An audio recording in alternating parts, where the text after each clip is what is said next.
My name is Nellie Wosu, and I'm here today with Mr. Wendell Fant. We're going to be talking about something that everyone knows about and no one wants to talk about, but everybody is in an uproar about it. What is that? Politics. Red or blue, black or blue, we're all in it together. I'd like to welcome to the show Mr. Wendell Fant. Wendell, welcome. Tell us about what consists of the City Council. What does City Council do? What does that mean? City Council focuses on a number of things: housing, roads, local roads, sidewalks, anything that can enhance your living area. Trash. A lot of people don't like to think about the trash, but if it doesn't get picked up, then it's an issue. And so those things that are maybe sometimes a nuisance, but is vital to your standard of living. So those would be matters that pertain to our infrastructure, yes? Yes. To a point. To a point, yes. To a point, okay. The things that seem to be insignificant, but as you mentioned, trash removal. And what about, okay, I'm from the Northeast, okay? Just thought of something now. A city's walkability is very essential to me. We live in a wonderful city here, Concord, North Carolina. It's a great town. Good for growing families. Good cost of living. You can live fine here. Can't walk too many places, though. What are we going to do about that? Well, that is a challenge, and it's also a problem, but I think it's a problem that can be easily fixed. You just focus those priorities on where the sidewalks are needed. I know the last time I ran, that was one thing that I really wanted to focus on, because a lot of neighborhoods, I have sidewalks in my neighborhood. Yes. But I'm not walking to maybe a store or to a grocery store, something like that. I'm just walking to another house. Right. So I have those things. I'm not trying to get anywhere, like maybe to a gym or something, and get there safe.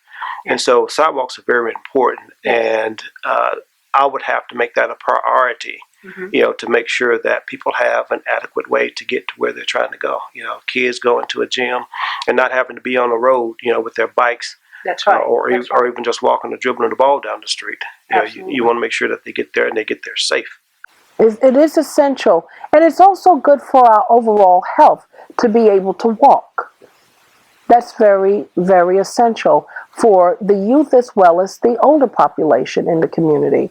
And it's like years ago, you would be able to go and visit your neighbor, but now we have the proliferation of vehicles on the, secondary type roads, which are heavily trafficked. So that is something that is a concern of mine. But I have a few questions here that I'd like to ask you about politics and how we're navigating. And the game has been changed dramatically so with our President Barack Obama. He's brought a lot of awareness to things that people were aware of but did not want to talk about in open forum. So we have many people who are on the list for becoming a candidate. Lots already are crowding the Republican ticket. Not sure of too many people who have joined the Democratic ticket. But what do you think? I'm not going to ask you your political persuasion, because it matters not, because you have to be on one side or the other or in the middle. So, but what do you see? Do you believe that the Republicans will dominate in the next race? And if so, why?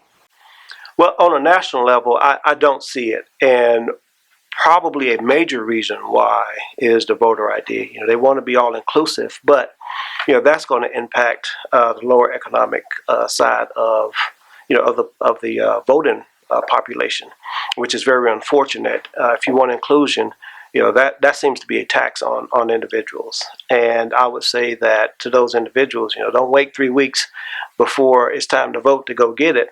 They're starting to put in place now where you have to have that ID to vote. So I wouldn't take it to chance. you probably still cast a provisional ballot, but you want to make sure that your vote is counted and nothing goes on that's kind of strange there. Do I think the Republican Party will benefit on a national level? I think it's going to be a challenge for them to really to have the same success that they've had the past two election cycles. Locally, maybe a different story here in Cabarrus County. They seem to have a stronghold on the commission side. The city maybe a little bit more balanced, which probably because it's more zoned. The city they run in districts, and the county it's county-wide. So yeah, I can live right beside you, and we both can get elected and represent the whole county. We're so glad you've tuned in. For all media inquiries, questions, and feedback related to NWN Radio or NWN Television, contact us today at www.nwmediaenterprises.com or write us at info@nwmediaenterprises.com. NW Media Enterprises, where your voice is heard and your presence is felt. You mentioned something a moment ago about provisional votes. Tell me about that. Provisional ID, provisional. What is that? Well, let's say that you vote in Section A, and but you've since moved. That's where you've always voted, but you've never changed your registration. So they'll allow you to cast a provisional vote or ballot until everything checks out. Your new address and such. Right. Who's checking those things out? That should be the Board of Elections that are checking those things. But I would say don't leave it to chance, because it's provisional and you don't know who is going to count it or who's going to discredit it, your vote. So when you move, it's just a simple change to go and change your voter registration. Can that be done through the Postal Service? So so you just simple as just going there, walking in, and changing your registration. Takes less than 5 minutes to do. Really? Is there any way that we can identify, or is there a public announcement that can be put in the local newspapers or on the talk radio or something to encourage people to, if they have moved, and a lot of people are moving or getting new homes and so on and so forth, we're growing, to let them know prior to, so there won't be this mass amount of people trying to get it done and it all falling through the cracks, because it's going to come down to one voice, one vote. Right. Yeah, I would say that certainly talk to your neighbors, or if you notice some new neighbors, Republican or Democrat, you just make sure that they go and change their registration, because you want to be fair with the process as well. So that shouldn't hinder anyone. Well, he's Republican, I'm not going to tell him, or he's Democrat, so I'm not going to share that with them. But I think it's just an educational factor that they should know that, hey, if I move, I really need to change, or make sure that I'm in the right voting precinct, or know exactly where that is. You know what I just thought of? I just thought of the fact that our driver's license, if you relocate, we're supposed to change our address. Would the DMV automatically send that information over? Do they have the power or the right to do that? Or is it just left up to the everyday citizen, you and I? It's left up to us. That's a responsibility that we have. Okay, and even if there are some challenges to get there, I would encourage anyone to, ask a friend or a family member to make sure that they get there, because again, they're not close, they're not side by side, so it would require an additional trip. But it is up to that individual. They're responsible for that. Okay, here's my next question. Who do you believe serves the African American community better, Republicans or Democrats? And I'll add something to that question. Do you think that it is beneficial for an African American or other persons of color to be Republican, not assuming that they're not already, or that they're not welcomed, or because years ago, way back when, before the day began, I remember family members of mine were Republicans. And they said that if a black man wanted to get anywhere, he needed to be a Republican. I've heard that too. What do you believe about such things? Who would serve us best? Well, broadly, I think you have to bring both of them, call them on the mat to serve in our community. For example, when their advertising dollars come into play, who gets the bulk of those dollars? I would venture to say that the African American population get less than 5% of those millions and millions of dollars that go out for advertising. Why is that? I don't know why that is, to be honest with you, but I do know that we have good advertising agencies, in our community. They do a fabulous job, but when it comes to spreading that wealth, it seems to trickle to a very few. Who's going to serve us better? I would tend to say just from things that I've dealt with personally as a veteran, President Obama, Michelle, and Dr. Biden, they've done a tremendous job with helping vets out and making sure that they get the care that they need. Unfortunately, Congress will often say, "Hey, we really want these veterans to get the help that they need, or make sure that their families are okay during wartime, and God forbids that they don't come back home. What happens at that point?" So there are a lot of times where veterans and their families are really left out in the cold. But President Obama has I feel that has made a significant impact that has affected my family for the better. Yeah, they'll unfortunately talk a good game, but don't produce. We hear the issues that are going on with the VA day in and day out. Now the VA has, it does a great job, but unfortunately there's red tape, and unfortunately sometimes their hands are tied by that red tape. So I just feel that personally, I've benefited more from the Democrats than the Republicans, and that's not to say that Republicans haven't championed anything as well. They have, and I just think that from my perspective, I've benefited more from a Democratic side. I understand. I can see that, and I believe that everyone would say yay or nay to either. And my position is that I believe in order to be balanced, we all have to get on the same playing field. Yes. And do what we can. I don't like the fact that it's separatist. I don't like all of the muckraking that goes on. It's not needed. It's not what I believe this country wants to have as representative of who we are as a collective. I believe that we can do more together than we can do more individually. However, we have to agree to disagree within reason. I think one of the challenges as a former congressional staffer, the staffers got along great. I think on both sides of the aisle for the most part.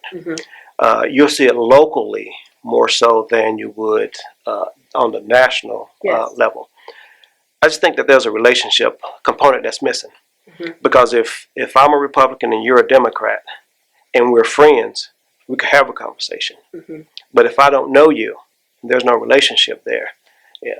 And we see something different, the conversation may go different. There may be a respect factor there. So I think that may be that's part of the problem that could be missing on the national level. I think a lot of it is personal. That when you look at serving, you shouldn't look at serving red or blue. You should look at serving your constituents. Yes. Regardless of what aisle they sit on. That's right. If my congressman he happens to be Republican, and or if he was Democrat, if I needed service, they should serve me for who I am, not because I'm a Democrat or a Republican. Yes. That's what they were put there to do. Okay. I want to ask you one final question.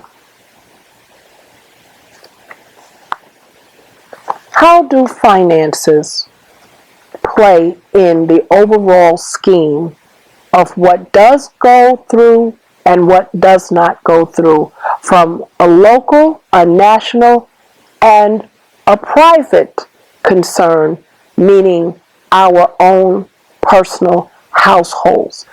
Do we know that the $3 that is requested for us can go far further than we actually believe? Yeah, every dollar counts. Every dollar matters. And I think again, President Obama has really changed the game, because now average and ordinary folks can participate if they chose to support a candidate. Prior to, they would ask for a contribution, 100, 500, even $1,000, and who can do that? Right. Especially past when the economy wasn't as good as it is now. So they may feel, I can't participate in that, and so I can't give my dollars to the candidate of my choice, and I certainly can't, I don't feel right that I have a voice to vote. So why should I even participate? But because he has changed the game, he allowed individuals to make $3 contributions. Many people can do that, and they can do it every month. Yes. And they feel that I have skin in the game. I was able to contribute. Maybe my voice does matter, because those $3 that I'm putting in versus 15 other people, now we've made a significant change. Yes. We've had an impact, whether Democrat or Republican, and so I feel that they just feel that they have skin in the game now, and probably take more part or more interest in their part in their due diligence when it is time to select a candidate of their choice. Mr. Fant, I thank you for joining us on this show. I thank you for enlightening all of our listeners and our viewers. And is there one parting thought that you'd like to share with the audience today? Sure. It's the whole process is very important.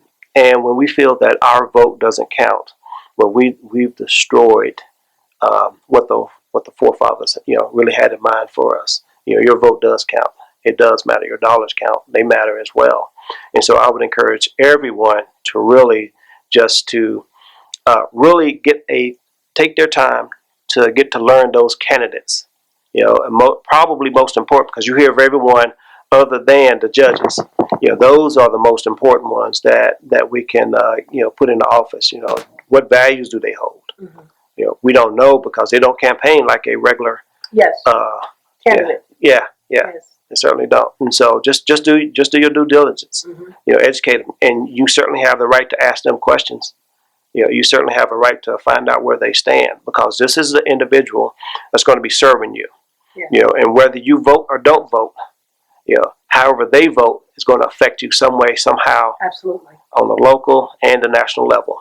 Absolutely. So do your homework and make sure that you participate. Well, we thank you again for your time and for coming on the show, and we wish you well in your bid. We wish you much success, and success with great impact, sir. Thank you. It doesn't matter what side of the coin you're on, just as you know that the coin is in your pocket. You have an opportunity to make a difference. Even if you've been in a situation that would limit you from voting, you can still make a significant contribution for your future generations, the ones that are here today. I used to tell my students when I subbed, I said, you know what? I want to make sure that you guys understand how powerful your vote is, because one day I may not have an opportunity to vote for myself for various reasons. And I need to know that my future generations, which exist today, are able to stand up and to make a significant contributions and consider from whence you came. Red or blue, we're here for you. Should you want to reach out to us, We can be contacted at www.nwmediaenterprises.com. And for your questions and comments, info@nwmediaenterprises.com. Thank you for joining us. My name is Nellie Wosu, also known as the Encouraging One. And I encourage you today to run, quick, hurry, tell that, and vote your peace. Thank you for joining us.